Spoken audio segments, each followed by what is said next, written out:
This is an extraordinary election campaign that we're in the middle of. A few weeks to go, the debates are going to tell a lot, but really most people haven't focused on it. One of the reasons they haven't focused on it, they say, who is Prime Minister Carney and how did he get there? Well, our parliamentary system states that the head of the party, which has the most seats in Parliament, is the Prime Minister. But most times, the people who elect the person to be head of their party, they know him or her. 1891, and I know this from my ancient history, Sir John A. Macdonald won the election, died. There were 4 prime ministers afterwards. Not one of them faced the people, but the people in Canada knew them.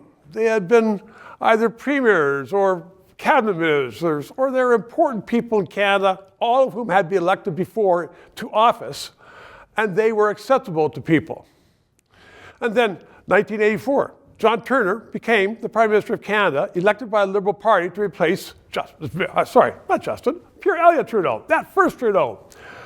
People knew him. He had been the Attorney General of Canada. He had been the Minister of Justice of Canada. He had been the Minister of Finance of Canada. He was a known quantity. He was subsequently defeated, but he was known when he became Prime Minister. Kim Campbell, 1993, she was elected Prime Minister by the Conservative Party. But people knew who she was. She was Minister of Justice. She had been a cabinet minister for years and years in Brian Mulroney's government. So she was defeated afterwards when she went to the people, but at least people knew who it was. This small group of liberals who have taken over the Liberal Party changed it. No longer a party. It is a socialist group run by Ottawa. Same people who put Trudeau in power, took over the party, have put Carney in power.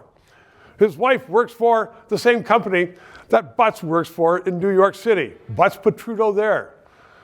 And they're all a bunch of the same cabal. So they've taken it over. They've put Carney as Prime Minister, but people don't even know who Carney is. So we have an election now where we have somebody who's been in Parliament for years and years and years.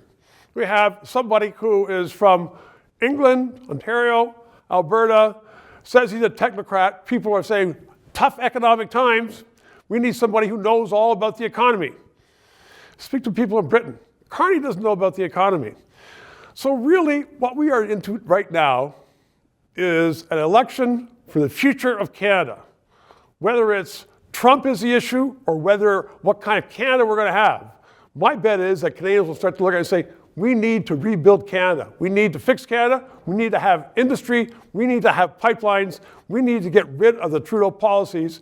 Read Carney's books. I'm going to have some guests on this show in the next week or two talking about Carney, his policies, and I think you're going to find out that we have been fooled so far by that small group of people who gave us Justin Trudeau. That says enough. 3 minutes. To those of you who have subscribed and donated, a heartfelt thank you. You're keeping us on the air. If you're watching and you haven't, please try to do so, because 4 years ago we started this show because there needed to be independent analysis. Now more than ever, with the Online Harms Act, once that gets into law, it's been passed once by the House, there are going to be hundreds of bureaucrats censoring the news in Canada, censoring this show. We need to keep it on the air. Thanks for your support.